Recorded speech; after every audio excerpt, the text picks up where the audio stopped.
예. 빌려도 아니에요. 사람들이 다 빌려가서 없어요. 그래서 우리 50원 주고 샀어요. 그러면 사는 말이 야 이거 서울 가서 절대 못 입을 텐데 그래도 얼어 죽지 않으려면 50원이니까 한 10,000원 돈 돼요. 중국 돈. 예. 100위안이 20,000원 돈 되거든요. 그래서 그거를 양털 옷을 겉에 입고 다니면서 예, 그렇게 막 키득키득거리면서 여기 와서 얼어 죽을 뻔했다면 아무도 안 믿을 거야 라고 했는데 이게 정말 기상이변이 심하긴 한가 봐요. 그래서 그 당일날 고비 사막에 그 모래길이잖아요. 바람 불면 원래 고속도로 안 보이잖아요. 근데 또 비가 그렇게 오니까 길이 잠겨가지고 또 길이 안 보여요. 그래서 사막 한가운데서 갑자기 생기는 이렇게 웅덩이를 보면서 네 정말 물멍을 하고 네 이제 그러고 이제 그 코로나 이후에 저도 그 중국령 사막은 처음이거든요. 네, 그래서 갔다 왔는데 코로나를 계기로 많이 좀 바뀌었어요. 네, 그 이전이 그립더라고요. 네, 그래서 이제 뭐 아까 관장님 말씀하셨잖아요. 나는 한 번도 못 가봤다라고 해서 그 지역을 코로나 이전에 다녀오길 참 잘했다라는 이제 생각을 했고요. 다음에 그런 말 했어요. 지난 이제 제가 봄에 여러분들이랑 수업을 할 때 뭘 했냐면 미륵은 보살일까 부처일까를 가지고 수업을 하면서 마지막에 이런 이야기를 했어요. 미륵이 내려오는 이 땅에는 500살 먹은 노처녀가 시집을 가고 사막에 단비가 내린다. 뭐 이제 그런 말씀을 제가 드린 적이 있어요. 그래서 이제 그날 거기 갔는데 마침 58, 59 된 이제 여자 선생님, 교수님이 계시는데 그분이 아직 결혼을 안 하셨어요. 그래서 제가 이렇게 옆구리 쿡쿡 찔리면서 선생님 여기 사막에 단비가 오는데 오늘 결혼하시는 거 아니에요? 제가 이랬다가 이제 한 대 맞았는데 네, 이제 오늘은 지난 수업을 할 때 제가 무슨 말씀을 드렸냐면 용선을 띄우면서 이제 만약에 가을이나 언제 여기 계신 선생님들 다시 뵙게 되면 요거와 관련해서 아마 보신 적이 없으실 그러나 되게 재미있는 그리고 한글과 불화가 결합이 된 조선 왕실에서 발원을 한 아주 재미있는 그림 처음 보는 걸 제가 보여드릴게요 라고 했는데 그 약속을 지킬 수 있어서 되게 좋습니다. 그래서 예, 이제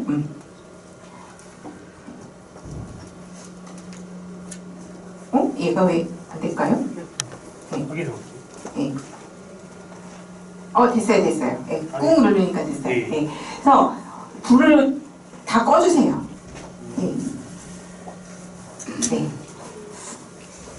이게 좀 화질이 되게 좋은 건데 좀 밝으면 이래요. 네. 커튼 좀 쳐주세요. 네. 제 수업은 그 불화 수업이라 아니면 그림을 많이 봐서 조금 애가 환경을 많이 가려요. 네. 지난 봄에 이른 봄에 이 고려 13세기에 고려 시기에 이제 그려진 불화 중에 이제 미륵이 이 땅에 내려와서 3번의 설법을 하고 모든 사람들이 다 득도를 하게 한다 뭐 이런 이야기를 드리면서 이 그림의 하단에 재미있는 이제 그림이 있어요. 바로 요거예요. 이제 미륵이 이 땅에 내려오면 제가 무슨 말씀 드렸냐면 1년에 7번의 농사를 짓고 배고픈 사람이 없어서 부모를 더 이상 이제 중국의 경우 우리나라는 고려장이 없었어요. 이제 중국이나 일본에는 뭐 고려장 이야기도 제가 지지난번에 아마 했을 거예요. 작년쯤에. 그래서 부모를 이제 기로장하지 않는다 뭐 이런 이야기하면서 추수하는 장면을 설명을 드리면서 요 밑에 바로 요렇게 용선을 타고 그렇게 해서 사람들이 천수를 누리다가 3000세의 나이에 천수를 누리다가 이렇게 용선을 타고 아미타 부처님이 있는 극락세계로 간다라는 이제 이야기를 드리면서 요 그림을 보여드렸었어요. 그래서 우리 한국 사람들은요, 특히 여기 계신 선생님들은 어느 정도 저게 익숙하세요. 반야, 용선. 그쵸. 반야용선이라는 게 익숙한데 이게 저도 몰랐어요. 우리나라에만 있어요. 근데 물론 그런 게 있어요. 아닌데 내가 싱가포르랑 말레이시아 갔는데 용 모양으로 된 배가 있던데 라고 하는데 그거는 근대예요.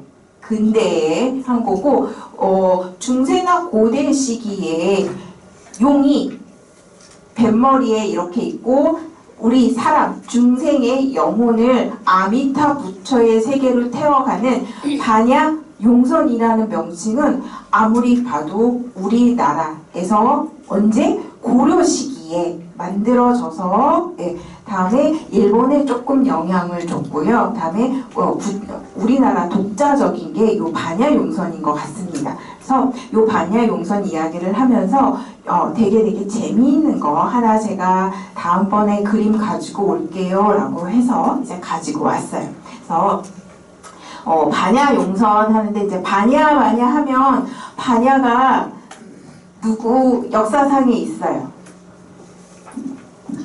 네, 태정 태세tum 잠깐만요. 고려가 공민왕. 그렇죠. 갑자기 공민왕이 생각이 안 나서 태정관 경성목 다 할 뻔했어요. 네, 가장 고려의 마지막 왕이라고 할 수 있죠. 네. 그의 애첩인 신동이 데리고 온 애첩의 이름이 반야였어요. 제가 어렸을 때 본 드라마에서 분명히 기억을 하거든요. 근데 그때 그 반야라는 게 이름이 너무 예쁜 거예요. 예. 그래서 제가 이제 항상 제가 말씀드리잖아요. 제 이름 조성금, 할머니가 지어주신 조성금.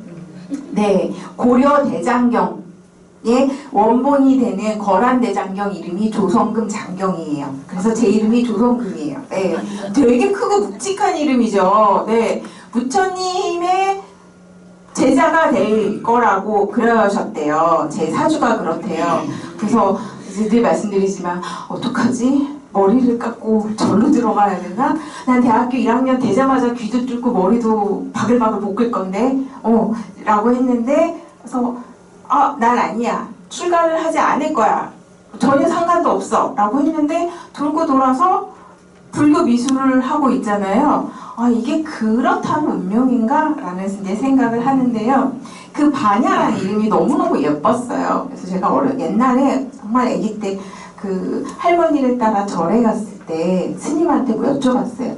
스님, 반야가 뭐예요? 라고 했더니 반야라고 하는 거를 얻으면 공부를 하지 않아도 세상의 이치를 다 알고 다음에 먼 훗날에 무엇이 올지를 다 꿰뚫어보고 고통이 없고 다음에 마음속에 심해가 없다라는 이야기를 해요. 그런데 할머니 따라서 보던 사극이나 보던 초등학생이 그게 뭔 말인지 알게 뭐예요. 그쵸? 근데 이제 오늘날 이제 이렇게 보니까 반야라고 하는 게 바로 요거예요. 중생이 생사의 윤회를 벗어나서 정각에 이를 수 있게 하는 건데요. 모든 사물과 도리를요 맑게 통찰을 해요. 그래서 가장 완벽한 지혜예요. 반야라고 하는 거를 터득을 하면 공부를 할 필요도 없고 앞으로 올 일도 다 할 수 있어요. 그래서 제가 생각했어요. 저는 역시 속물인가 봐요. 내가 반야의 지혜를 터득했으면 10년 전에 비트코인을 샀을 것이고 그쵸?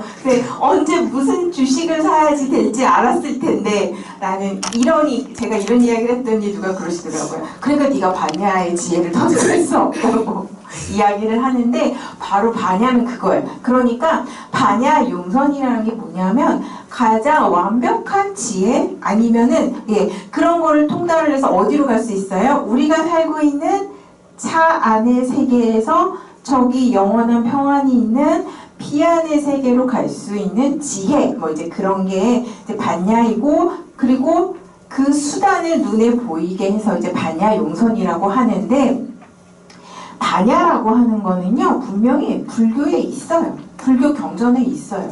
근데 반야 용선이라고 하는 용어는 불교 그 많은 경전 어디에도 없어요.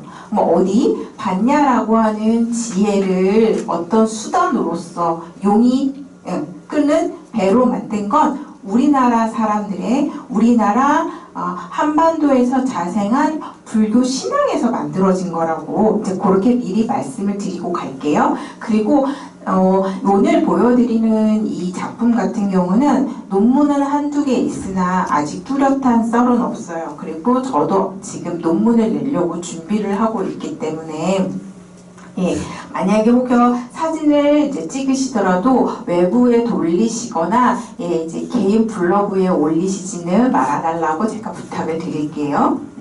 그래서 이제 오늘 보시는 이제 그림을 쭉 볼 건데요. 일단 요거부터 이야기를 하고 할게요. 중국이에요. 중국 같은 경우는 반야 선 배선자예요. 반야라고 하는 지혜를 배로 표현을 하기는 했는데 그냥 반야선이에요. 우리는 반야 용선이 익숙한데 그래서 지금도 중국 사찰에는 이렇게 있어요. 그래서 앞에 이제 그런 분 제가 그 소림사에서 만나 어느 이제 사찰을 갔는데 사람들이 이 반야선이라는 거를 타고 아미타부처의 세계로 가는 그림이 그려져 있었어요. 그랬더니 제 옆에 이렇게 계시던 어떤 스님이 그러셨어요. 왜 용선이 아니라 그냥 배예요? 라고 하시는 거예요. 그래서 저도 가만히 생각을 해보니까 그렇네요. 불교 국가 그렇게 많이 다녔어도 반야 용선이라고 표현이 되어 있는 건 우리나라밖에 없는 것 같아요. 중국이나 일본에서 못 봤어요. 이제 그런 이야기를 했어요. 그래서 그 다음에 한국에 돌아와서 자료를 계속 찾아봤어요. 그랬더니 고려 시기에 적극적으로 표현이 됐고 다음에 이제 조선 전기, 조선 후기, 그 근대까지 쭉 반야 용선이라고 우리나라는 부르고 있습니다. 그래서 이게 현재 중국에 있는 사찰에 있는 반야선이라고 하는 배예요. 이거 언제 쓰냐고요? 중국 같은 경우는 3년상을 딱 지내면 더 이상 제사를 지내지 않죠. 참 좋은 제도인 것 같아요. 저요? 저 그저께도 제사 지냈어요. 고고조 제사요. 누군지 모르죠. 제 고고조도 누군지 모르는데. 그러니까 입이 이만큼 나오더라고요. 추석 차례상 차린 지 며칠 됐다고 일주일도 안 됐는데 5일 만에 또 제사 지내라고 하냐라고 이제 입이 이만큼 나왔는데 3년상을 치르거나 아니면 중국 같은 경우 우리도 하죠. 음력 7월 15일에 백중 지내잖아요. 그리고 이제 뭐 수륙제라고 하잖아요. 그때 지내는. 그럴 때 중국 같은 경우 여기에 누구래요? 혼. 생년월일 이런 거 적어서 여기다 태우는 거예요. 그래서 이제 중국에서는 그때 많이 사용을 합니다. 그러면 이제 그거 말고 이제 제가 한번 역사적으로 쭉 이제 훑어봤어요. 그래서 용이 되어서 이제 배가 용이 배로 되어 있는 이런 게 불교사와 관련된 가장 이른 사례가 뭘까라고 했더니 이제 요거는 일본이에요. 일본 그림 그려진 시기는 가마쿠라 시기예요. 일본에서 그린 거예요. 12에서 14세기인데요. 대략 13세기 후반 정도로 생각을 하고 있어요. 그런데 이 그림의 주인공이 누구냐고요? 여러분이 되게 잘 아시는 의상이에요. 원효의 친구 의상. 원효는 유학을 가지 않았지만 의상은 36살에 유학길에 오릅니다. 이제 여러분이 그런 일화 같은 거는 저보다 더 많이 아실 수 있는데 굉장히 잘생긴 미남이었대요. 키도 크고 훤칠하고 아마 그랬나봐요. 그래서 원장님 아까 이제 그 설명하실 때 한국 사람도 좋아하고 한국 문화도 좋아한다라고 하는데 어느 순간부터인지 모르겠지만 이렇게 외국에서 나가서 보면 동양인 중에 한국 남자가 제일 멋있고 한국 여자가 제일 예뻐요. 진짜예요. 그게 있어요. 패션 감각도 뭔가 있지 않아요? 이렇게 옷 입은 것만 봐도 우리 이렇게 알지 않아요? 한중일에서 어디서 왔는지 화장한 거 막 이런 것만 봐도 티가 나는데 그리고 이렇게 제가 이렇게 가서 봐도 한국 남자가 제일 잘생겼어요. 근데 누가 그러더라고요. 80년대는 일본 남자들이 제일 옷도 잘 입고 멋있었대요. 근데 80년대에는 제가 초등학생이었는데 일본 남자가 멋있는지 알 리도 없고 일본을 그때는 가보지도 못했기 때문에 이제 모르는데 의상이 36살에 이제 중국에 먼저 양주에 갔어요. 양주에서 머물러서 이제 그 유학을 시작을 했는데 이때 양주에서 이제 되게 힘 있는 지역의 유지인데 그 사람 이름이 마침 유지인이에요. 유지인이라는 사람한테 아주 예쁜 딸이 있었어요. 딸 누군지 아세요? 선묘 낭자예요. 선묘를 소개를 시켜줘요. 네, 사위 삼고 싶었던 거죠. 근데 뭐라고 하냐면 의상이 약간 소개팅 장면인 것 같죠? 소개하는 자리에서 이야기를 해요. 나는 평생을 불교에 귀의한 몸이다. 라고 하고 이 선묘낭자를 단념시키기 위해서 당시 당의 수도인 장안으로 갑니다. 그래서 거기서 이제 10년 동안 화엄학을 열심히 이제 공부를 해요. 하고 이거는 지금 일본의 국보인데요. 이 그림이 두루마리 형식으로요. 되게 길어요. 세로는 31cm밖에 안 되지만 가로는 1m가 넘어요. 1414.5cm인데 이게 이제 도입부예요. 초입이고 그리고 일본의 히라가나 가나카나가 만들어지기 전에 일본에서 중국의 한자인 초소를 갖고 와서 흘겨 쓴 게 히라가나가 된 거거든요. 그래서 바로 여기 일본의 고체가 이렇게 적혀져 있어요. 이거 저한테 읽으라 그러면 못 읽어요. 우리나라에 를 읽으실 분이 한 분이 계셨어요. 근데 그분이 저랑 비슷한 거예요. 대한민국에 한 명 있으면 뭐 하냐고요. 희귀하지만 쓸모가 없는 거죠. 네, 그분 이민 가셨어요. 네, 저보다 한 4살 정도 많으시거든요. 그래서 아무리 뭐 유명한 전 세계 학술지에 논문을 싣고 이래도 사실 그렇잖아요. 그래서 이민을 가셔서 제가 참 아쉬워요. 왜 이민 안 가셨으면 이런 걸 읽어달라고 할 텐데. 그러니까 한 분 남았네요. 이제 그런 희귀한 사람 하나 저요?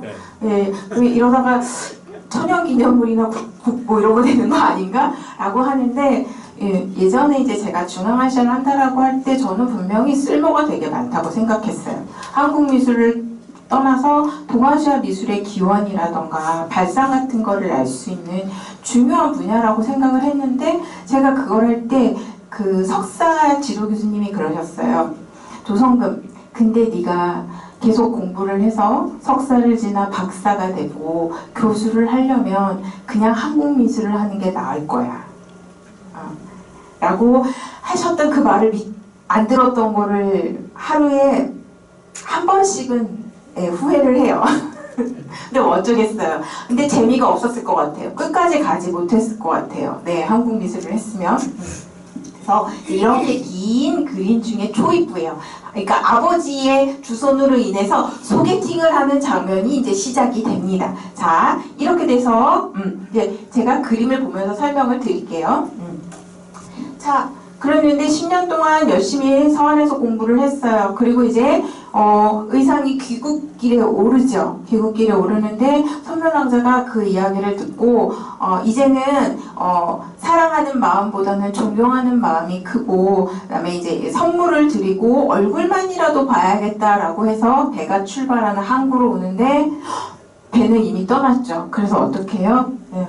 이 한 몸 던져서 무사히 귀국길에 오르시기를 바란다 라고 했는데 그 마음이 갸륵해서 어떻게 됐어요? 용선이 됐어요. 예.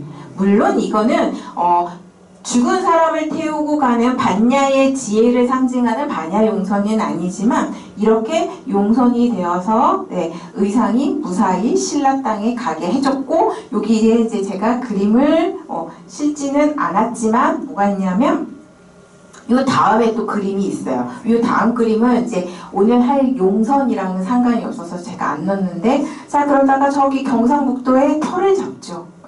터를 잡고 거기에 사찰을 짓고 불교를 포교하려고 하는데 지역 사람들의 텃세가 되게 심해요. 왜냐하면 여러분 아시다시피 신라가 삼국 중에 가장 늦게 불교를 받아들인 국가잖아요. 그래서 절을 못 짓게 할 때 어디선가 바위 하나가 날라와요. 그쵸? 용이 바위 하나를 날라와서 그 바위로 저 사찰 짓는 걸 방해했던 사람들을 다 내쫓고, 그다음에 불법이 있음을 증명을 하고, 그리고 그 돌은 지금도 떠 있다 그래요. 그래서 지어진 사찰이 그렇죠, 부석사죠. 그래서 그게 이렇게 연결이 돼요. 그래서 1,400m나 되는 긴 그림에 이제 뭐 그런 것도 있는데, 오늘의 핵심은 얘라서 제가 얘만 해왔어요. 그래서 이게 일본에서 뭐 대략 13세기 말쯤에 그려진 그림이라고 하지만 이렇게 용선과 관련된 거는 그리고 특히 의상의 이야기잖아요. 그래서 고려 시기에 이게 당연하지만 일본으로 이제 전파된 걸로 보여지고요. 자, 오늘의 이제 메인 핵심이 바로 요거예요. 이제 요거는 뭐 여러 가지 이름으로 불려요. 사라수택이라고 부르기도 하고, 그다음에 원앙부인 일대기라고 하기도 하고, 안락국태자 경 변상도라고 하는데 저는 안락국태자 경 변상도라고 할게요. 그러면 제가 무슨 경 변상도라고 하는 건 뭐냐면 경전의 내용을 상으로 변화시켰다 그래서 변상도라고 하거든요. 그러면 안락국태자 경이라는 게 있어? 있습니다. 어디? 월인석보라고 하는 곳이 있어요. 월인석보에 대해서 제가 좀 이따 이제 설명을 드릴 건데요. 그 경전의 내용을 이렇게 그림으로 한 건데, 이 그림 하나하나 제가 다 디테일로 끊어서 다 설명을 드릴게요. 그래서 이제 저는 안락국태자경 변상도라고 하고, 이게 너무 좋은 게 뭐냐면 이 밑에 화기가 있어요. 정확하게 1576년 선조 9년에 이 그림을 그렸다라고 이제 기록이 되어 있고, 심지어 누가 돈을 내서 누구에 의해서 그려졌다라고 하는 그런 기록도 있습니다. 그리고 비단에 그려졌고요. 근데 이게 어디 있어요? 일본 고치현 세이잔문고라고, 청산문고라고, 이제 그 문고 해놓으면 우리는 다 출판사로 아는데요. 개인이 가지고 있는 어떤 재단인데요. 여기에서 우리 조선에서 넘어간 좋은 불교 미술을 되게 많이 이제 가지고 있어요. 당연히 약탈문화재죠. 네. 이게 1576년에 그려졌잖아요. 그리고 1592년에 임진왜란이 일어나잖아요. 아마도 임난 때에 약탈되어서 이제 간 거로 생각을 하고 있습니다. 이 그림은 이제 잘 안 보이셔도 걱정하지 마세요. 하나하나 뜯어서 디테일샷 다 보여드릴게요. 이 그림 안에는요, 아까 말씀드렸던 월인석보에 있었던 이야기가 그 시간의 흐름대로 쭉 표현이 되어 있는데요. 여기서 보통 이제 시작이 돼요. 1번, 2번, 3번, 4번 해가지고 쭉 해가지고 이제 이야기가 여기 맨 25번 반야 용선을 타고 가는 이야기로 이제 끝이 맺어집니다. 그래서 여기 제가 말씀드린 것처럼 월인석보에 있는데요. 이 월인석보는 뭐냐면은요, 여러분 학교 다니실 때 맨날 들으셨던 월인청강지곡, 그쵸? 우리나라 최초의 한글 월인청강지곡 더하기 석보상절. 이렇게 똑똑하세요. 정말. 네. 그러니까 학교에서요, 학부생들한테 이런 얘기를 해도요, 애들이 그래요. 니네 월인 청강지곡 안 배웠어? 라고 하면 조용해요. 국어 2에서 배웠잖아. 라고 하면 네네. 바로 월인 청강지곡 더하기 석보상절은 뭐냐면은, 석보가 누구냐면 석가모니 부처님이에요. 네. 석가의 가장 첫 번째.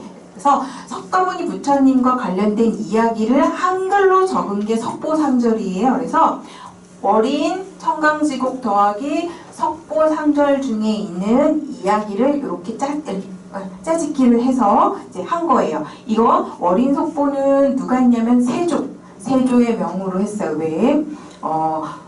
그렇죠. 유교 국가인데 왜? 라고 하지만 여전히 효와 조상을 모시는 거에 있어서는 불교가 지대한 영향을 미쳤고요. 왜냐하면 세조가 그랬대요.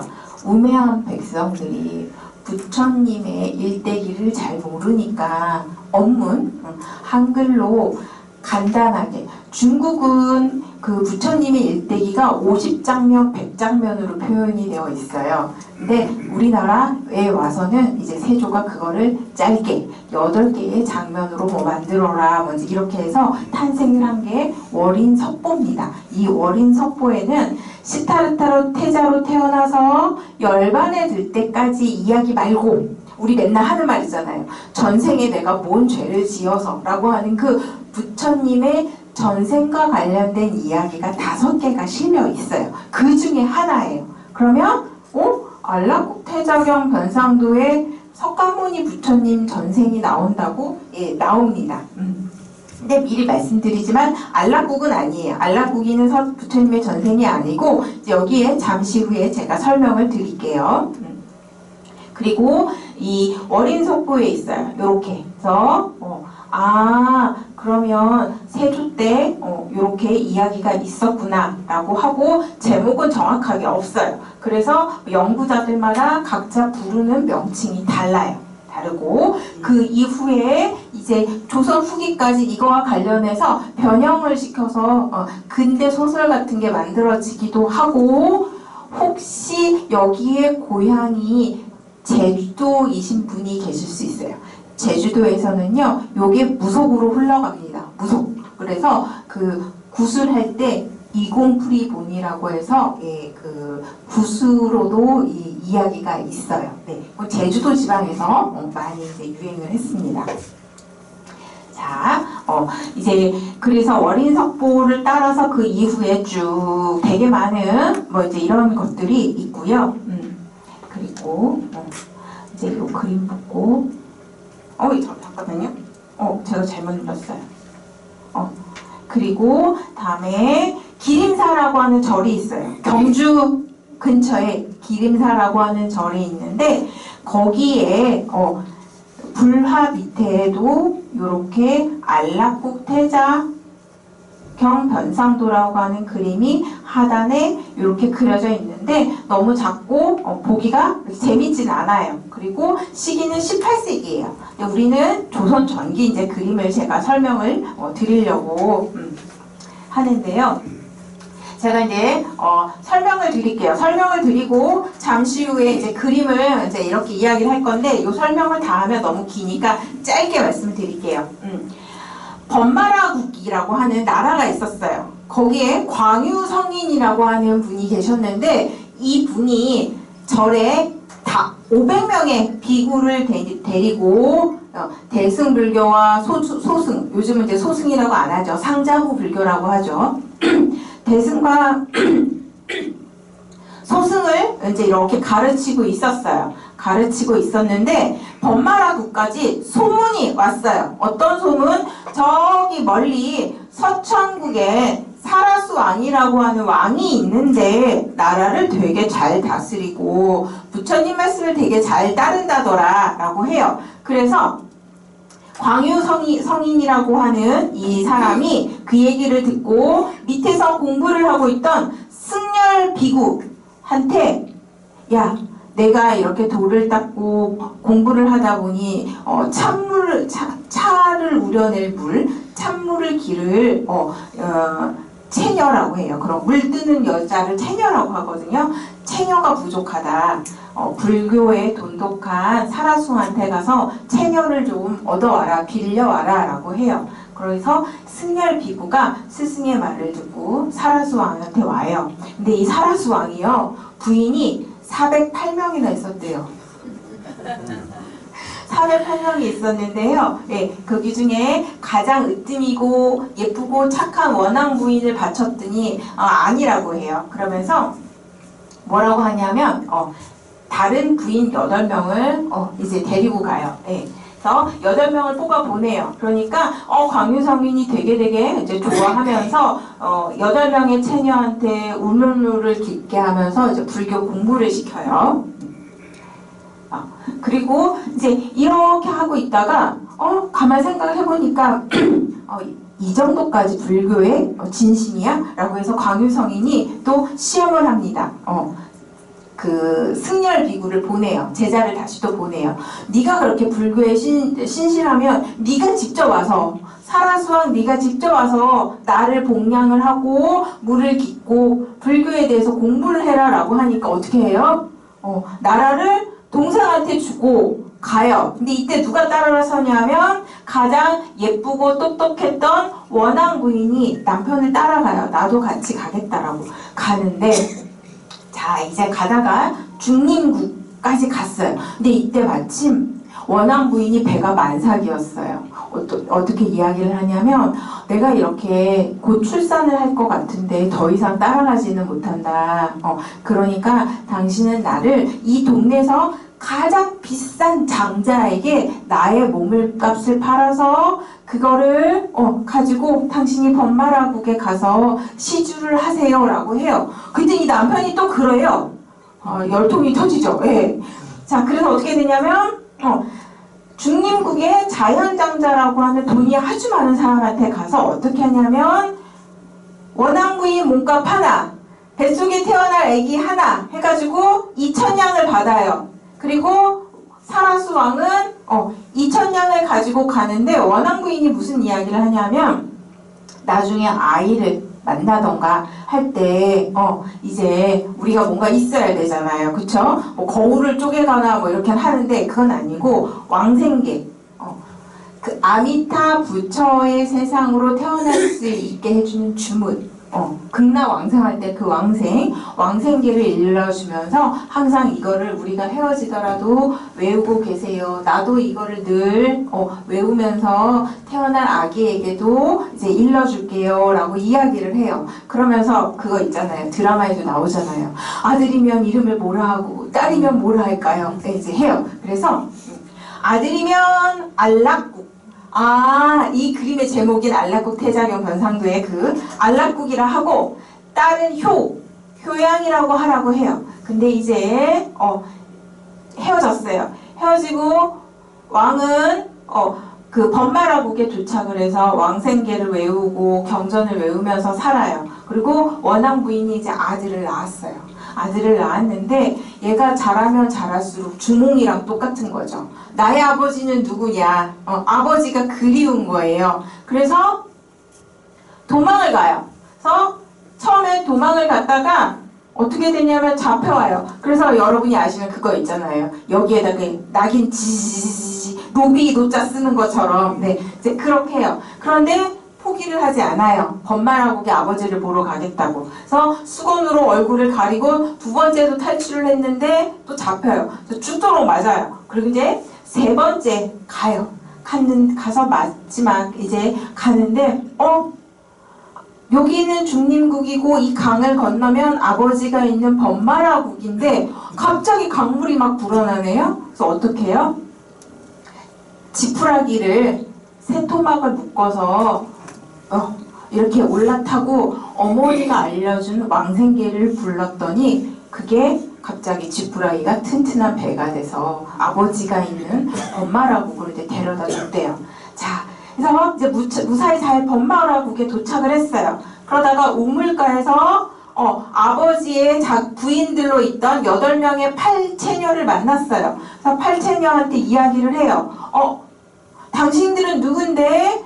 내 어머니 원앙 부인이 알려준 왕생계를 알고 있어요 라고 하니까 팔체녀가 우리는 광유성인 밑에서 사라수 왕과 함께 불교를 공부를 한다라고 이야기를 해요. 그러니까 얘가 이야기를 하죠. 나의 아버지가 사라수 왕이다. 아버지를 만나게 해달라라고 해서 아버지 있는데 데려다 줘요. 근데 항상 드라마나 이런 거 보면 아빠들은 못 알아봐. 엄마는 한 번에 알아보는데. 근데 현실에서도 그런 것 같아요. 그래서 딱 아버지를 만났어요. 근데 이미 알락국이는 자기 아버지인 줄 알아요. 어떻게 해요? 바지가랑이를 붙잡고 아버지라고 막 울어요. 근데 아버지는 그러죠. 너가 누구니? 예, 이제 이렇게 돼요. 그래서 알락국이가 엄마가 알려준 그 왕생계를 해요. 그런데 이 아버지 참 매정해요. 그래, 여기까지 아느라 수고했다. 근데 너가 이렇게 도망을 쳤으니 엄마가 걱정을 하거나 어떤 해를 입지 않겠니? 빨리 돌아가라 라고 해요. 이제 알락국이가 아버지를 봤으니까 다시 엄마한테 돌아가요. 그래서 강을 건너서 중림국에 도착을 했는데 소치는 애가 이상한 노래를 부르면서 가요. 이런 노래예요. 알락국이는 아버지를 보러 갔는데 자연장자가 화가 나서 엄마를 5토막을 내었다네. 뭐 알락국이는 엄마를 못 봐서 어쩌나. 뭐 이런 노래를 막 부르고 있는 거예요. 그래서 부랴부랴 가봤더니 보리수 나무 아래에 어머니의 시신이 있는 거를 봐요. 그래서 이제 어머니의 시신을 이렇게 이제 잘 땅속에 모시고 알락국이가 이제 나는 이제 어떻게 해야 되나라고 하면서 시름에 막 차서 어머니가 알려준 왕생계를 부르는데 잠깐만요. 48마리의 용이 끄는 용선, 반야 용선이 내려와서 이제 알락국이한테 그래요. 너의 아버지와 어머니는 이미 아미타 부처님이 계시는 서방 극락정토에 계시다. 내가 지금 너를 데리러 왔으니까 이 용선을 타고 나와 함께 너의 부모가 계신 극락세계로 가자라고 해서 이제 반야 용선을 탔다라고 해요. 그러면서 월인 속보에 무슨 이야기가 있냐면 광유성이는 석가모니 부처님의 전생이었고 사라수왕은 알락국 태제의 아빠, 사라수왕은 아미타 부처님이고, 다음에 원왕부인은 관세음 보살이고, 그리고 알락국이는 아미타 불의 협시 부처가 관음과 세지거든요. 알락국이는 세지 보살이었고, 다음에 광유성인의 제자였던 승열 비구는 문수보살이었고, 이건 쉬워요. 8명의 물깃는 처녀는 8대 보살이었고, 광유성인 밑에 있었던 500명의 제자는 500나한의 전생이니라 라고 이제 이 이야기가 이렇게 돼요. 그러면 그거 있죠. 엄마를 토막내서 죽이고 잔인하게 했던 누구? 나쁜 자연장자는 누구? 무간지옥에 떨어진 불교사에서 맨날 나오는 석가모니 부처님을 못 살겠다는 삼춘 대바다타. 한자로는 조단이라고 해요. 그래서 이제 이렇게 해서 이야기가 끝나요. 그럼 제가 지금 스토리를 쭉 월인 속보에 있는 거를 이제 쭉 말씀을 드렸어요. 그러면 이제 여러분들은 뭘 보셔요? 그림을 보면서 맞는지 안 맞는지를 이제 확인을 하시면은 돼요. 자, 그래서 그림 밑에 이렇게 화기가 있어요. 근데 이거는 뭘로 찍은 거냐면 그 불하나 아니면 이런 거 조사를 할 때요. 이런 일반 카메라 말고요. 적외선 렌즈가 달린 카메라가 있어요. 적외선 렌즈가 달린 카메라가 흑백으로 나오기는 하지만 이렇게 잘 보여요. 그래서 이제 적외선 카메라로 이제 이렇게 찍은 거고요. 자, 이거는 근데 되게 신기한 게 화기는 한자로 적었어요. 그 안에 월인 속보의 이야기는 다 한글로 적었는데 한자로 이렇게 적혀져 있지만 한글로 바꿔왔죠. 1576년에 있어요. 해원과 해월이라고 하는 비구니 2명이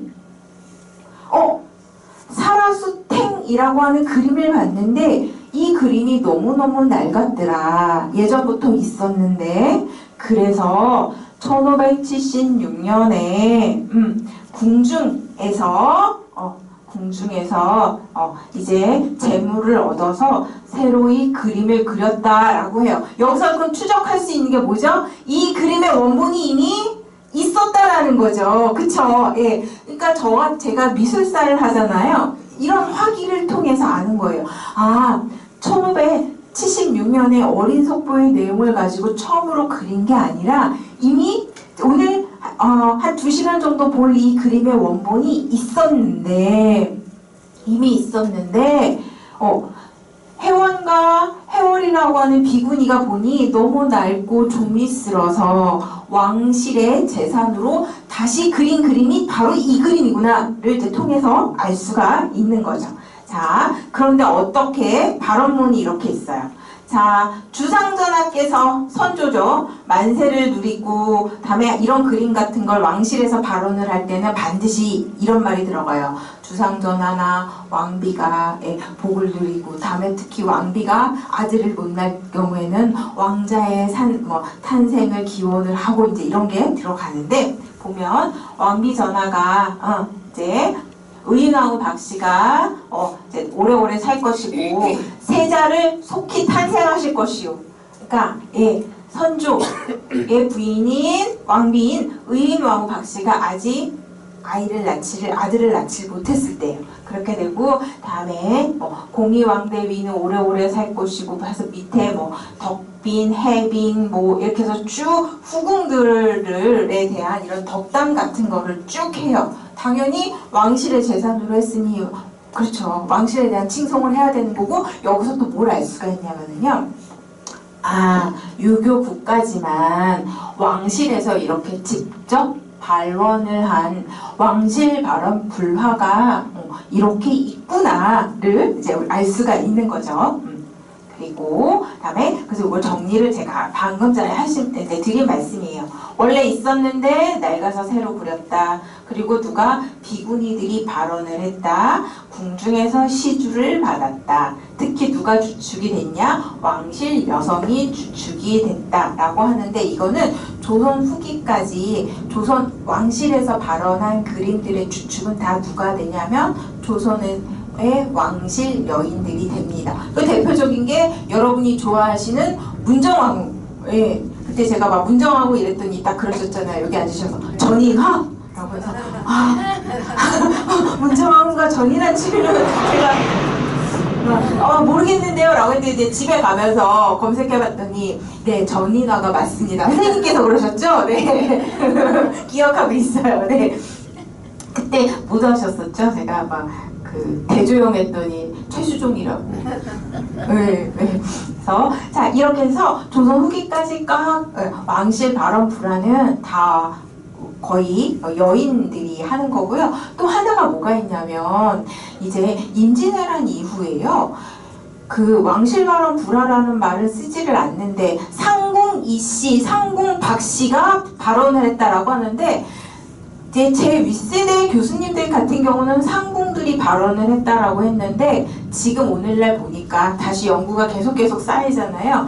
상궁이 왕비나 세자빈의 명을 받아서 하는 건데 왜 임난 이후에 국민들이 백성들이 먹고 살 게 없는데 왕실 발언으로 금칠한 비싼 그림 만들면 눈치 보이잖아요. 그래서 명을 받아서 상궁 발언의 이름으로 가요. 그러니까 혹시라도 국립중앙박물관이나 어디 가서 이렇게 봤을 때 지금처럼 왕비 같은 이름이 들어가지 않고 상궁 이씨, 박씨, 조씨 이런 게 들어가면 지금 조선금이 말씀드린 것처럼 임난 이후에 적극적으로 왕실에서 발언한 불화는 눈치가 보이니까 상궁의 이름을 넣어서 만들었다라고 그렇게 이제 기억을 하시면 될 것 같습니다.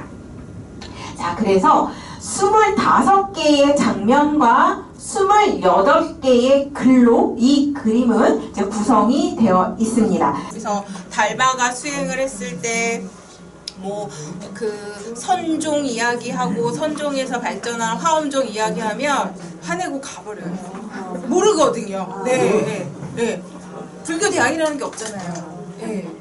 그래서 여기 계신 선생님들은 이제 이런 관심이 있어서 이런 인문학 강의도 정말 꼬박꼬박 들으시고 보면 되게 활발하게 막 답사도 다니고 막 이러시잖아요. 네. 근데 오히려 그렇기 때문에 여기 계신 분들이 아시는 불교 교리 같은 거 이야기를 중국 답사 가서 가이드를 통해서 통역 좀 해달라고 하면 무슨 문제가 생기냐면 일단 조선족 가이드는 우리나라 말은 알지만 그 용어를 중국어로 어떻게 번역을 해야 되는지를 몰라요. 이거는 제가 항상 중국 갈 때 느끼는 거예요. 그래서 어떤 때는 가이드 너 나와봐 이러고는 자 내가 중국말을 말할 테니까 한자를 이렇게 쓸 때 이걸 어떻게 하는지 네가 해봐 이제 이런 식으로 해서 가이드랑 저랑 둘이 하던가 아니면 가이드가 답답할 때는 이제 제가 중국어로 하는데 아무리 제가 중국어를 열심히 해도 저는 중국인이 아니니까 성조가 정확하지 않잖아요. 그래서 몇 번을 말을 해야 돼요. 그래서 이제 다시 한다라고 할 때 짜이시야 이렇게 말하거든요.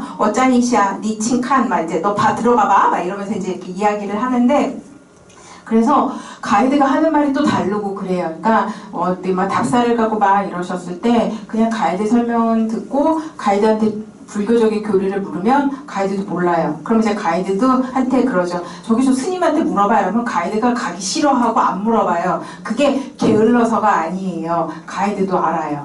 물어봤자 답이 나올 게 없다는 거. 예, 그런 현실이에요. 그래서 예, 거기 계신 스님들이 월급을 받아요. 예, 그러니까 이제 제가 이제 뭐 나는 한국에서 왔고 뭐 불교회화, 보지ao 후이화, 뭐 나의 전공은 이제 불교야, 뭐 이렇게 하면은 이게 싹 와갖고 그래요. 너 이거 사진 찍고 싶냐? 그러면 찍고 싶어. 이러면 이제 저를 이렇게 봐요. 그럼 내가 이렇게 하죠. 식사는 하셨어요? 라고 하면 이제 당연히 이제 안 했다라고 하죠. 그러면 이제 제가 이제 안 보이게 곳곳에 요즘은 그런 사찰 정가간에 사진 못 찍게 하는데 CCTV가 되게 많아요. 그러면 CCTV 없는 데 가서 식사하세요 라고 하면서 이제 이렇게 봐요. 옛날에는 정말 100위안, 200위안이면 됐어요. 이제는 안 돼요. 얼마? 진짜 상상을 초월할 때도 있는데 그럴 땐 안 주고 한 300위안 정도 줘요. 그것도 우리나라 돈 6만 원이에요. 네. 네, 저같은 시간 강사 1시간에 얼마 받냐면 국립대는 8만 원이고 사립대는 6만 원이에요. 예. 그래서 이제 한 300위안 정도 줘요. 그럼 6만 원 정도 주고 이러면은 가만히 있다가 그럼 말고 이러면 이제 그래도 받아요. 그리고 가서 CCTV를 꺼요. 예, CCTV 전원을 꺼요. 그렇게 하고는 이제 사진을 찍으라고 하죠. 예. 그래서 이게 왜 그럴까 했더니 이제 이야기를 하더라고요. 내가 월급을 얼마를 받는다. 그래서 이런 이야기를 해요. 근데 뭐 월급이 많이 올라서 뭐 사실 거의 돈 100만 원 넘게 받더라고요. 예. 그러면 이제 중국에서는 먹고 살만한데, 예. 그래서 약간 답사 이제 여행 많이 다니시잖아요. 저는 아직 황산, 괴림 이런 데 못 가봤어요. 심지어 예, 만리장성도 못 올라가 봤어요. 근데 사람들이 이렇게 보더니 야 너는 중국을 그렇게 수십 번 갔는데 만리장성도 못 가보고 이하원도 못 가보고 괴림, 황산도 못 가보고 장강에도 못 가봤냐 해서 왜 못 갔냐 그래서 내가 하는 불교미술 이런 거랑 그렇게 그러진 않아서 이제 라고 이제 이야기를 했는데 그런데도 이제 가시다 보면은 어떻든 사찰이 있잖아요. 예, 황산에도 사찰이 있긴 있습니다. 그럴 때 궁금하시면 여기 계신 선생님들이 더 잘하시는 거예요. 예, 오히려 가서 그냥 차라리 알려주세요. 네. 중국에 가서 스님들한테 물어보지 마시고. 네. 그래서 이제 좀 전에 제가 수업을 할 때 쭉 이제 뭐 25개의 그림 장면과 28개의 글귀로 이 그림은 구성이 됐어요 라고 했는데 이제 요거 하나하나 이제 보도록 할게요. 자, 이제 여기에서 이제 그 한자 우리 한글 초창기잖아요. 이렇게 있죠. 광유성인 네 이제 이렇게 해서 이제 이런 식으로 흔히 말하는 초창기 한글 버전으로 되어 있어요. 그래서 이제 요거를 그냥 우리가 보기 좋은 이제 걸로 이제 바꿀게요. 그래서 이게 되게 이게 사실은 이게 왜 이렇게 찌그러졌어라고 하면 1.5cm 정도밖에 안 되는데 PPT를 잡아서 읽으다 보니까 얘가 이렇게 쭈글쭈글하게 됐는데 그래서 제가 이럴 때는 적외선 카메라 렌즈로 이제 촬영한 걸 좋아해요. 보면 여기 이렇게 있어요. 이는 여기에 이제 여기 이거는 위에 읽어보면 저도 힘드니까 이것은 승렬 바라문이 처음 8처녀를 빌리러 가는 장면이다. 제가 이제 말씀드린 그 스토리가 쭉 되는 거예요. 빨리빨리 이제 그림을 볼게요. 자, 그리고 이제 이것도 이는 원앙 부인이 채미를 이제 바치러 먹을 거를 바치러 나와 있는 이제 그 장면이다라고 하고 되어 있고 그 다음에 이제 8처녀가 이 아까 말한 승열 비구를 따라서 이제 가는 거예요. 따라서 쭉 가는 거예요. 그리고 다음에 8처녀가 이제 번마라국에 와서 광유성인을 만나는 장면이에요. 이 광유성인이 결국은 먼 훗날 언젠가는 시타르타 태자로 태어날 거죠. 자, 그리고 다음에 다시 어떻게 되냐면 승열 비구가 스승인 광유성인의 명을 받들어가지고 두 번째로 서천국에 다시 가는 거예요. 가서 어떻게 했냐면 이제 승열 발음문이 두 번째 오니까 원한 부인이 다시 요렇게 이제 흔히 말하는 우리 뭐 스님들이 오거나 오면 그 탁발 공양 하잖아요. 공양을 재미라고 재미라고 이렇게 표현을 하더라고요. 그냥 우리 읽으면 잠이라고 읽잖아요. 근데 그 국문학자 하시는 분이 점 하나가 아 발음이 아니래요. 아와 에의 중간 발음이래요. 약간 중국어 발음 비슷한 잘 안 돼. 네, 어쨌든 자 이렇게 공양을 바치는 장면이 그림으로 그려져 있고, 그리고 승열 비구를 따라서 이제 여러분이 아시는 것처럼 이제 비극이 시작이 되는 거죠.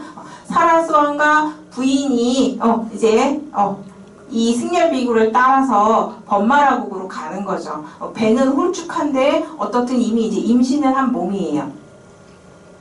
그리고 이제 가다가 길 가다가 길거리 푸서리 길거리에서 이제 풀집에서 자는 모습이에요. 길을 떠나서 이해가 안 가죠. 한 나라의 왕이고 왕비인데 왜 가다가 길거리에서 잠을 자며 임신을 했다고 그 몸을 팔아가지고 그 노잣돈으로 쓰고 공양을 하고 하는지 상식적으로 이해가 안 가고, 현실에서 남편이 그렇게 한다라면 이 남편을 그쵸?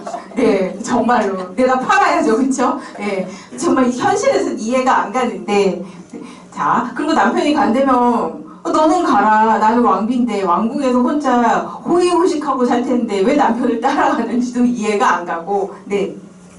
그리고 부처님의 전생이라고 하는 광유성인도 너무 못된 거 아니에요? 한 집안을 거의 정말 비극으로 만드는 장본인인데 어떻게 이 분이 성인이라고 불리고 먼 훗날 시타르타 태자로 태어나는 건지, 이게 2024년에 사는 저의 생각이 그렇죠. 뭐 조선 전기의 사고방식과도 완전히 다르겠죠. 그래서 잃지는 못하겠지만 이제 여기서부터 비극이 이제 시작이 됩니다. 자, 이제 누가 썼어요? 이거는 세자의 명예, 그러니까 세조의 명예에 의해서 뭐 김시흠 뭐뭐뭐 하는 대표적인 8명의 학자들이 작업을 했대요. 그래서 김시습이요? 아니 김시습 말고 김시흠 뭐 이렇게 해서 몇 명 있어요.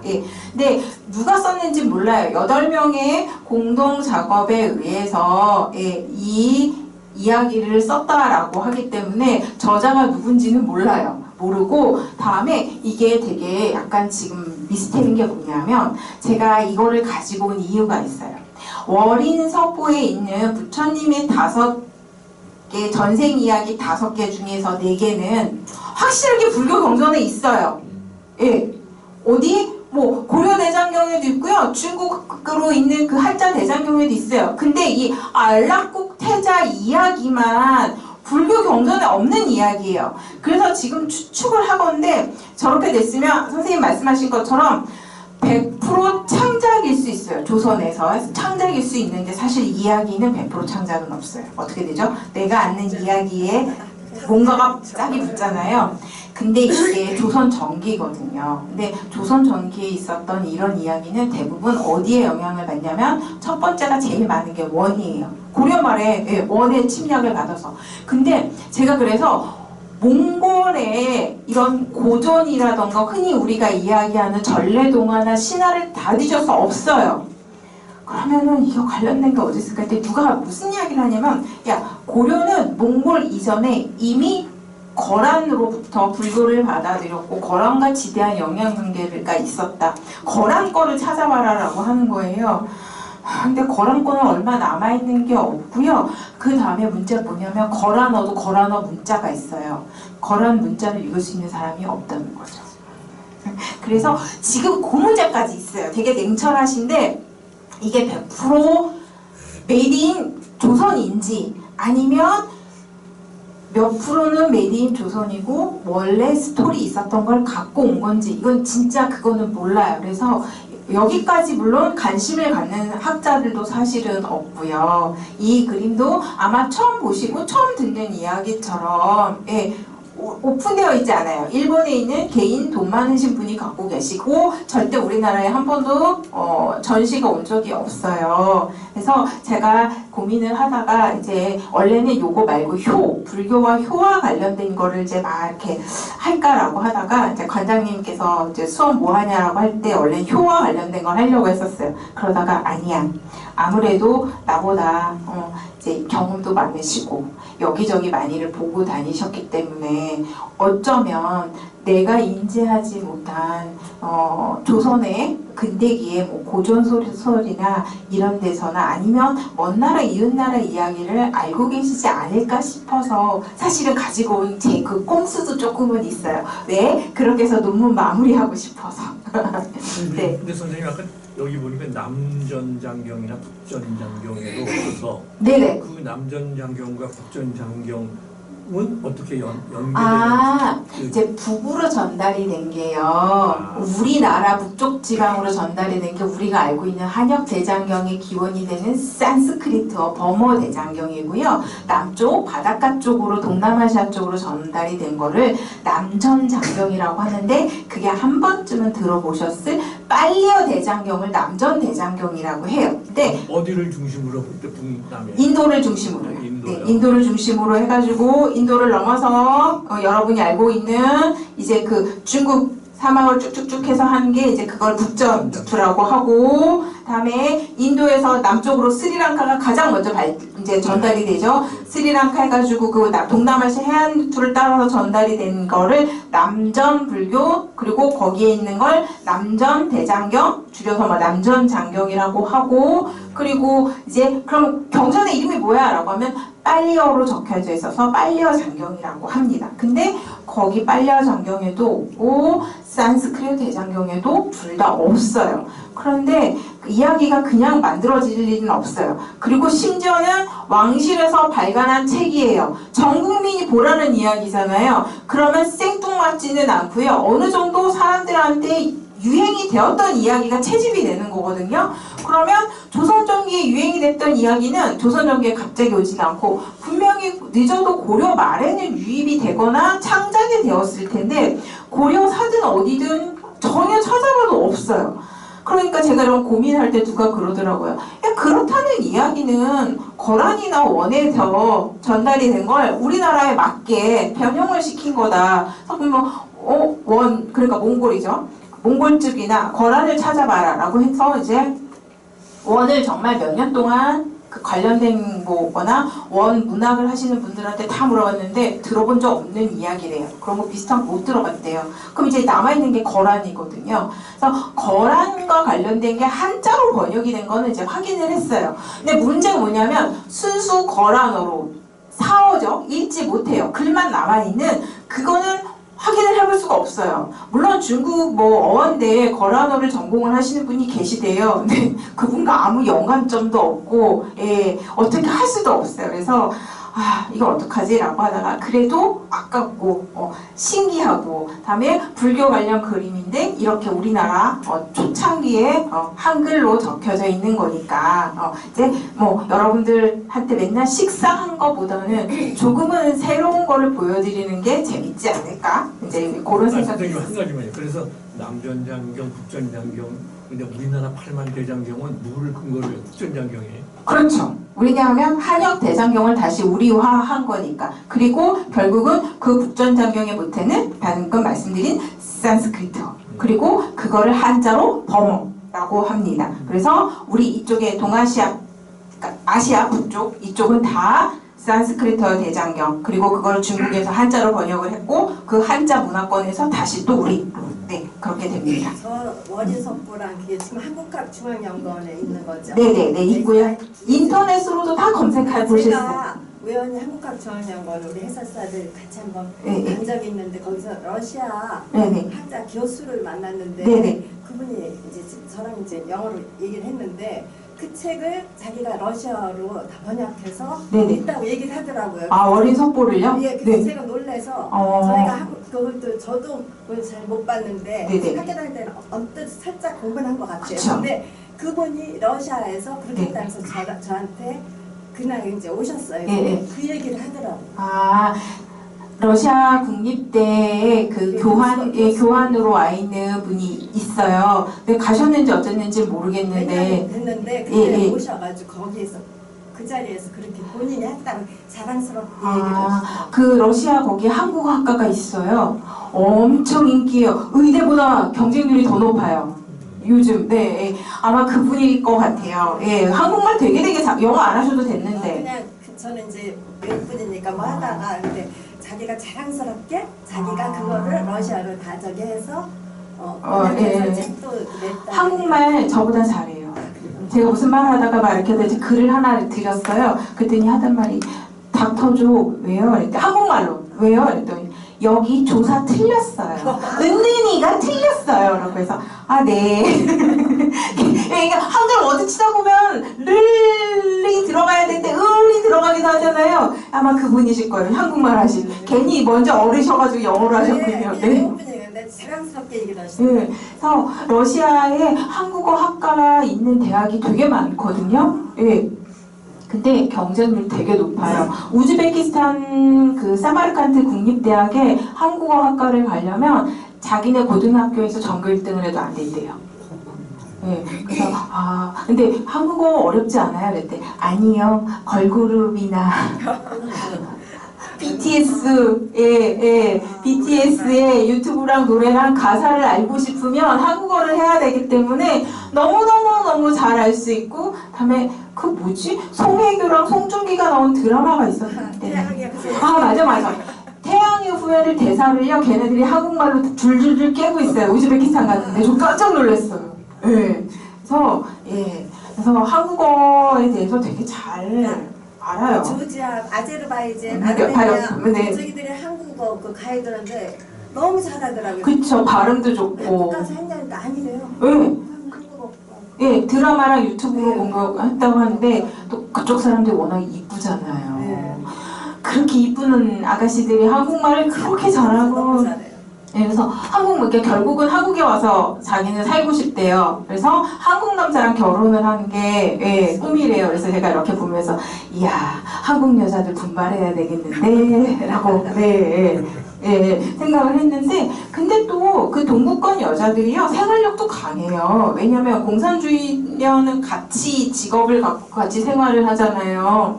예, 그래서 저는 이제 저 아들이 있어요. 이제 아이가 있는데 걔가 그쪽 굳이 한국 여자 아니어도 결혼한다면 물론 자기가 좋아해야 되지만, 제가 이야기를 했어요. 그쪽에 동구권 여자랑 결혼을 하는 걸 나는 적극 찬성이다. 왜?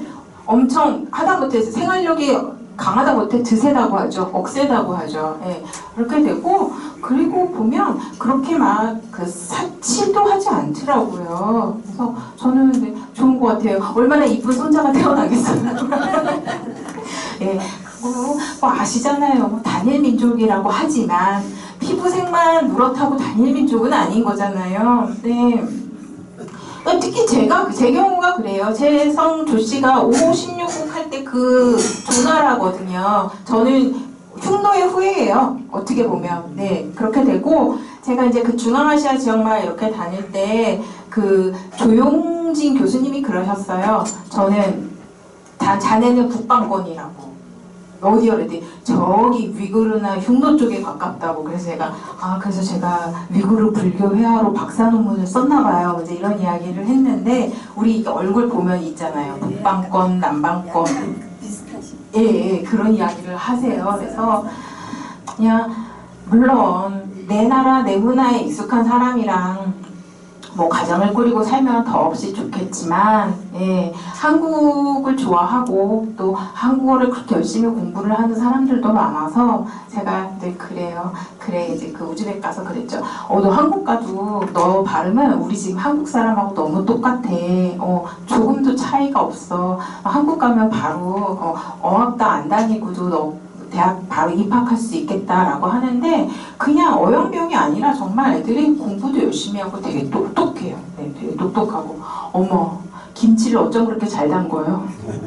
예, 정말 배추와 양배추의 중간 사이처럼 생긴 배추를 가지고 겉절이를 해줬는데 너무 맛있는 거여서 너 이거 한국 요리 어디서 배웠어? 라고 했더니 그것도 유튜브에서 배웠대요. 예, 그래서 너 그럼 고춧가루는 어떻게 있어? 했더니 고춧가루 같은 경우는 차이나타운에 있대요. 예. 아니면 동남아 그 왜 매운 고추 있잖아요. 작은 거. 거기에다가 똑똑해요. 파프리카 가루를 섞는 거예요. 예. 그렇게 해서 김치를 담가주고 하더라고요. 그래서 야, 너는 전 세계 어딜 가든 성공할 거다. 학교 다닐 때 공부도 결국은 걔가 우즈베키스탄 국립대에 한국어학과를 졸업을 했다는 건 걔는 지네 그 학교에서 전교 1등을 했다는 얘기거든요. 그 정도로 한국어학과가 높거든요. 그럼 일단 공부 잘했다는 얘기잖아요. 이렇게 예쁘죠. 열심히 하죠. 그래서 왜 그런 거 있잖아요. 작은 일에도 최선을 다하고 성실성의껏 하면 이쁘잖아요. 그래서 그런 거 보니까 아우 저런 사람은 정말 피부색이 중요한 게 아니라 며느리 삼아도 되겠다. 먼 날, 아직은 좀 멀었지만 이제 그런 생각을 했습니다. 제가 너무 이제 저기까지 갔다 왔는데 제가 원래 그래요. 이거 중앙아시아잖아요. 네. 자, 그래서 이제 아까 하던 거 마저 할게요. 자, 이렇게 하다가 중민국을 지날 때 부인이 몸을 못 움직여요. 주저앉아 있어요. 이렇게 주저앉아 있어요. 그러면서 내 몸을 판다고 값을 받고 내 이름을 가지고 성인한테 바치라고 해요. 그래서 이제 막 슬퍼서 울어요. 울고 그러다가 이제 부부가 그러다가 이제 그 승려 장자가 뭐라고 하냐면 저기 승려 비구가 저기 장자의 집이 제일 부잣집이라고 이제 이렇게 가리켜요. 가리켜서 이제 승려 비구가 이끄는 대로 이제 자연장자의 집으로 갑니다. 네, 이 원앙 부인이랑 사라수왕이랑 가요. 가가지고 집이 좀 좋아요. 기와집에 좋아요. 그리고 여기 적혀있는 요게 한글 요거예요. 자연장자의 집에서 이제 계집종 원앙 부인이죠. 이제 계집종을 팔겠다라고 이야기를 해요. 그러니까 이제 자연장자가 이야기를 하죠. 계집종 몸값이 얼마냐? 라고 했더니 제가 아까 말씀드린 것처럼 내 몸은 1000냥 그런데 애기도 있으니까 2000냥을 받아야 되겠다 라고 하면서 여기 돈 이렇게 있어요. 네가 원래 2000냥이면 여기 하나 더 이렇게 있어야 되는 거 아닌가요? 자, 그래서 돈이 바닥에 이렇게 있어요. 그래서 이제 팔아요. 팔고 이제 울어요. 슬피 울면서 이제 헤어지는 거죠. 그래서 왕이 눈물을 흘리면서 이야기를 하죠. 아들이면 이제 알락국, 딸이면 효양이라 라고 하면서 이제 슬퍼서 울면서 헤어져요. 헤어지고 다음에 여기 갖고 있던 승열비구가 등에 원래 아무것도 안 메고 있었거든요. 갑자기 등에 보침 하나가 등장을 해요. 여기 이렇게 설명이 되어 있어요. 이는 비구가 금을 받아 지고 가는 거다 라고 이제 이렇게 되어 있고 그리고 다음에 이제 돌아가는 그림이 이렇게 표현이 되어 있습니다. 그러다가 이제 애가 자랐어요. 7살이 되니까 아빠가 그리운 거예요. 이제 도망을 가려고 하니까 어떻게 돼요? 종이 잡아가는 거예요. 끈에 손이 묶여 있어요. 그리고 잡아서 데려가는 거. 얘가 그러니까 알락국이에요. 손이 이렇게 묶여가지고 이제 끌려가는 장면이 이렇게 그려져 있고 그리고 이제 아기가 3번째 도망을 가가지고 지푸라기를 타고 강을 건너는 거예요. 지푸라기를 타고 강을 건너는 장면. 그러다가 강을 건너서 아까 말씀드린 것처럼 8명의 채녀를 만나요. 그래서 아버지를 보러 온 사연을 이제 이야기를 하는 거죠. 그리고 이제 마침내 우물가에 가서 물찌개를 이렇게 치고 있어요. 물찌개를 쥐고 있는 아버지를 만나서 바짓가락을 붙잡고 막 울어요. 그러니까 근데 이 아버지가 그러죠. 넌 누군데 내 종아리를 안고 우냐라고 했더니 아기가 말은 안 하고 엄마가 알려준 왕생계를 막 외워요. 자, 그래서 이제 부자가 상봉을 한 장면. 그래서 둘이 껴안고 아버지랑 아들이랑 아기랑 막 울어요. 다음에 자 이제 너의 엄마가 너를 이렇게 보냈으니까 이제 그 뭐죠? 걱정을 할 건데 우리는 언젠가 정각의 날에 만날 거다라고 하면서 이제 아기를 보내려고 해요. 보내려고 하고 아기가 다시 지푸라기 배를 타고 돌아오는 장면이에요. 참 세상 좋아졌죠? 이 적외선 카메라가 없었으면 이런 글씨 같은 것도 읽지 못했을 것이고 이런 디테일 샷도 못 봤을 거예요. 근데 지금 우리나라 불법이에요. 안 팔아요. 적외선 카메라. 왜냐하면 그거 아시잖아요. 뭐 수영장에서 적외선 카메라로 뭐 이런 거 찍고 봐요. 그래서 지금은 판매는 안 되고요. 중고를 사는 거는 불법은 아니에요. 근데 저 같은 경우는 어디서 샀냐면은 용산에 근무했던 미군한테 직접 샀어요. 전투용 적외선 카메라 렌즈. 별걸 다 해, 그쵸? 네. 그러니까 그래서 이렇게 정말 이렇게 1cm, 1.5cm 밖에 안 되는 것도 적외선 카메라로 찍으면 이렇게 보이기 때문에 이 글을 이렇게 읽을만 하게 되는 거고, 아마 그냥 일반 카메라로 찍었으면 아까 제가 보여드린 것처럼 그림이 이렇게 흩어져 가지고 보시기가, 그래서 지금 제가 가능한 주로 이렇게 흑백으로 보여드리는 게, 그래도 이 흑백으로 보여드리는 게 라인이라도 제대로 보이기 때문에 이제 그래요. 그래서 진짜 강을 건너서 왔어요. 근데 소 타는 애가 목동이 이야기를 하는 거죠. 아까 말한 것처럼 소 치는 애가 알라국에는 아버지를 보았으나 어머니는 못 보니 시름이 깊겠다. 장자가 화가 나서 부인을 죽였더라. 막 이런 노래를 막 부르고 있어요. 그래서 얘가 막 울면서 이제 엄마를 찾아갔는데 어떻게 되냐면 부인이 돌아가셔서 새동강이가 되어서 큰 나무 아래 던져지니 아기는 울고 그래서 서방 아미타 부처가 있는 서방에 합장을 하니 아까 말씀드린 것처럼 48용선이 공중에서 날아왔다라고 이제 이렇게 되어 있어요. 근데 이게 이렇게 글씨만 봤고요. 글씨 말고 여기 좀 칼라 그림으로 요거는 그래도 좀 크기가 커요. 저거는 한 5, 6cm 정도는 되기 때문에 카메라로 일반 카메라로 잡혀서 제가 이렇게 칼라를 보여드릴 수 있는데 이제 서방 극락정토에 우리가 착하게 살면 누가 데리러 오냐면 아미타 부처님이 관음과 세지보살을 좌우로 거느리고 우리를 이제 데리러 와요. 그래서 이렇게 아미타 부처님이 이제 데리러 오는 거죠. 그래서 여기 아기가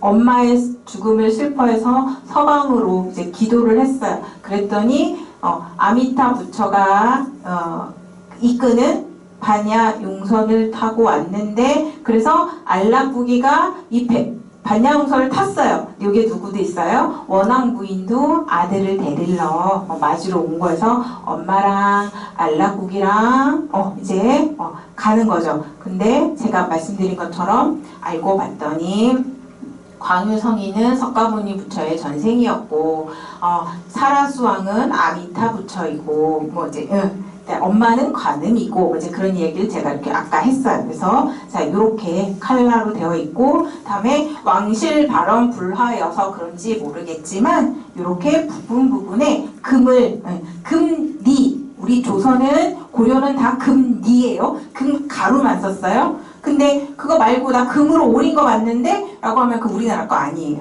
중국이나 일본이에요. 길이 가네가 금이죠. 길이가 오리다라는 뜻이거든요. 그래서 길이 가네 기법은 일본이랑 중국에서 쓰고요. 우리나라는 금 가루를 악교로 이렇게 했었어요. 그래서 요런 데 있는 우리나라 거는요 다 금 가루예요.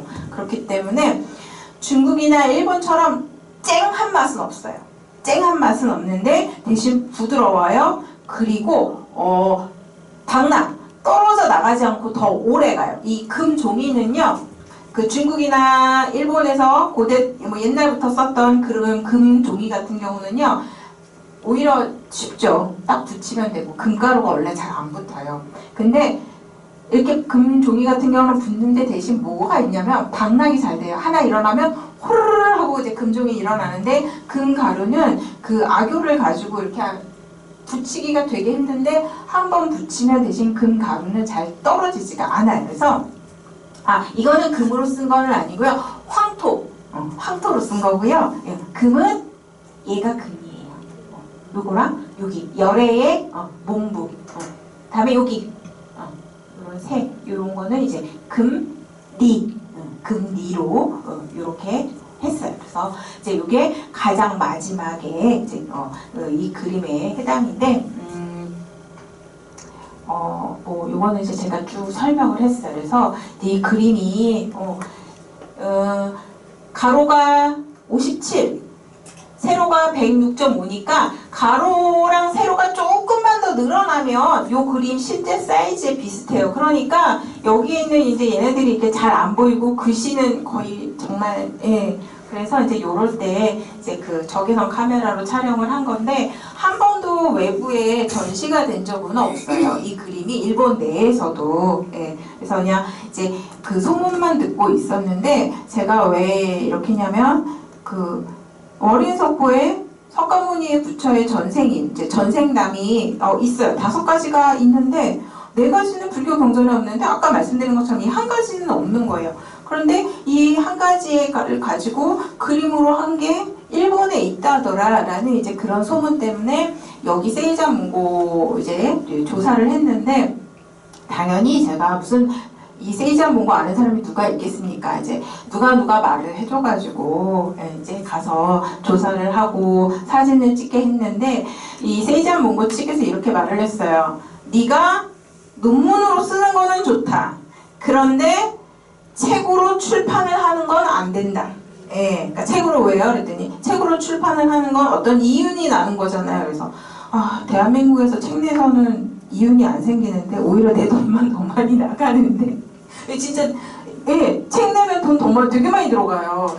그래서 그 이윤 창출이라고 말할 수가 없는데 라고 했는데 어떻든 약속은 알았다. 논문에만 하고 얘는 내가 어떤 이윤 창출을 할 수 있는 출판에 쓰거나 이 그림을 누구에게 팔지는 않겠다.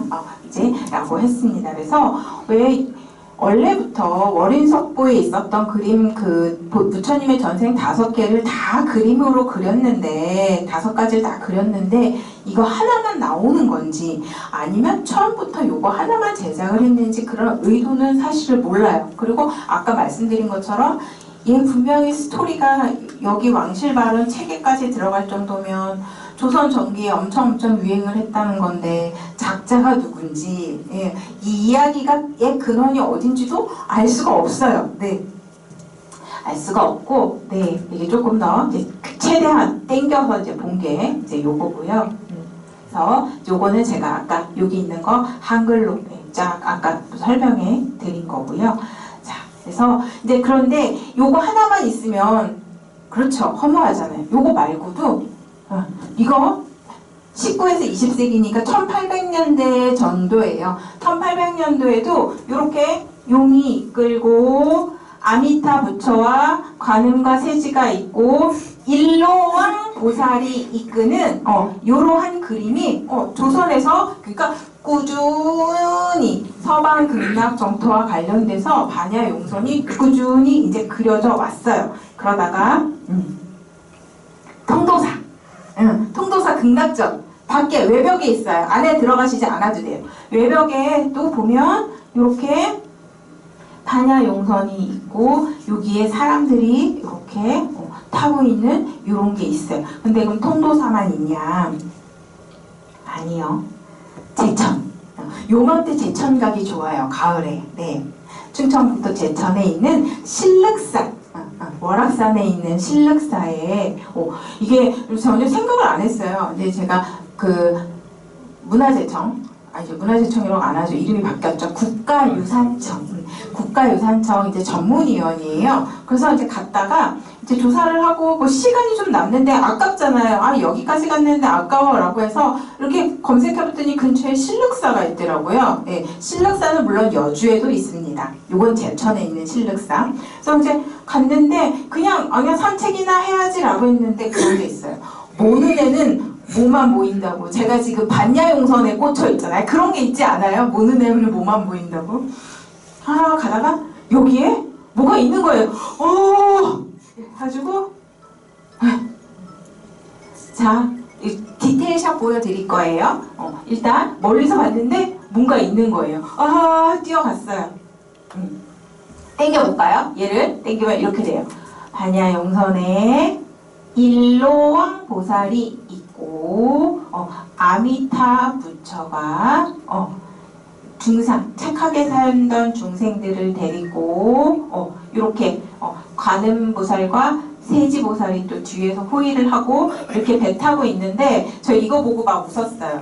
이 배는 뭐고 이 배는 뭐냐. 여기는 A급 착한 사람이고 이건 B급 착한 사람이냐. 그래서 여기는 직접 부처님이 설법해주고 보살이 이렇게 이끈을 배 타고 여기는 조그만 거 타고 가냐. 제가 그랬어요. 그때 누가 그러더라고요.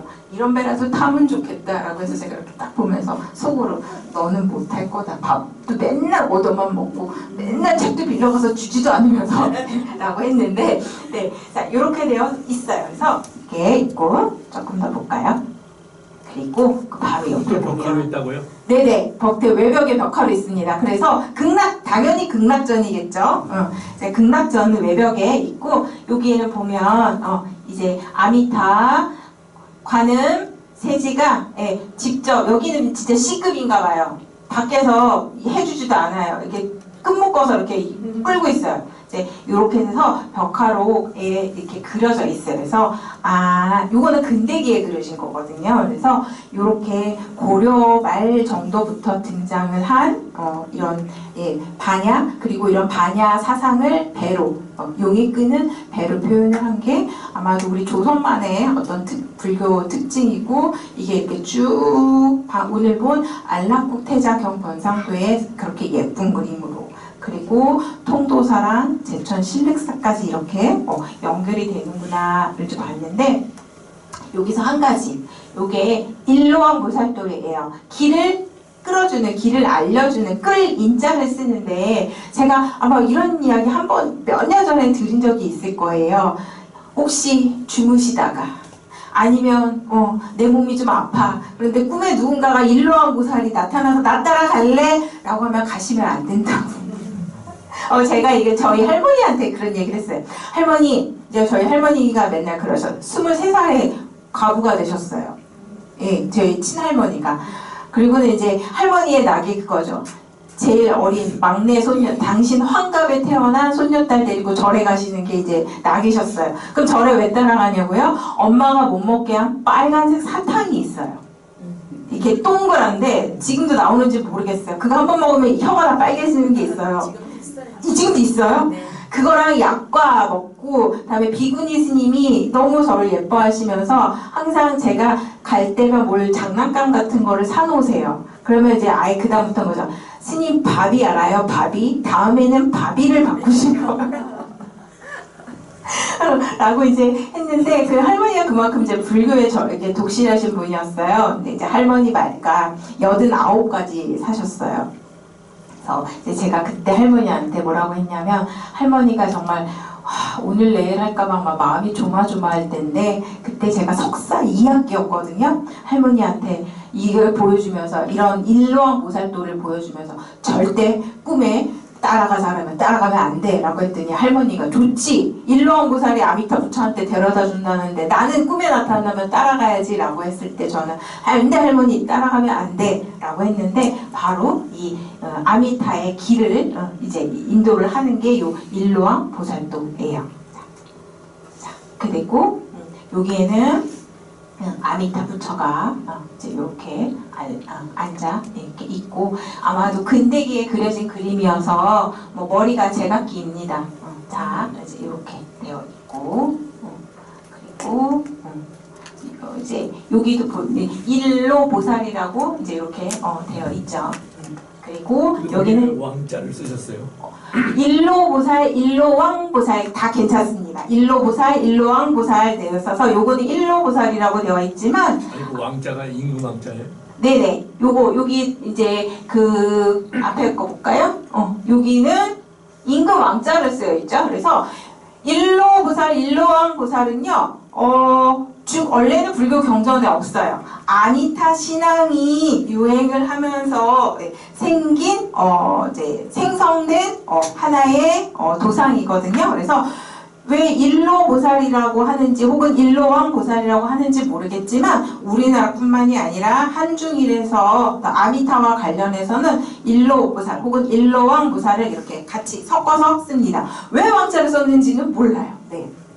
높임인가요? 이렇게 왕? 일로왕? 불교 경전에 왕자가 들어가 있는 게 많아요. 시왕사상 할 때 염라왕, 무슨 왕 해요. 근데 물론 하대하는 말은 아니겠죠. 근데 왜 왕이 들어갔는지는 솔직히 제가 연구를 안 했으니까 그렇다라고 단정하면 안 될 것 같아요.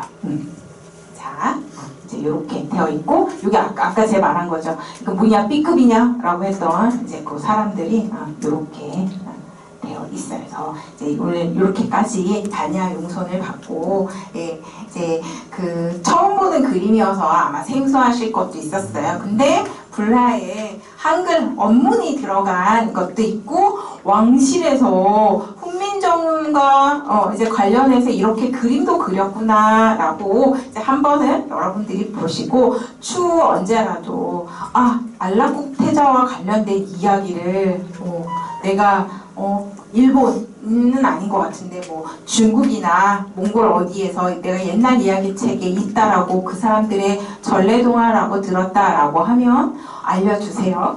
네, 자 오늘도 너무너무 감사하고요. 또 언제 연이 돼서 뵐지 모르겠지만 그때까지 또 건강하게 나날이 젊어지시기를 바랍니다. 조심히 들어가세요. 네.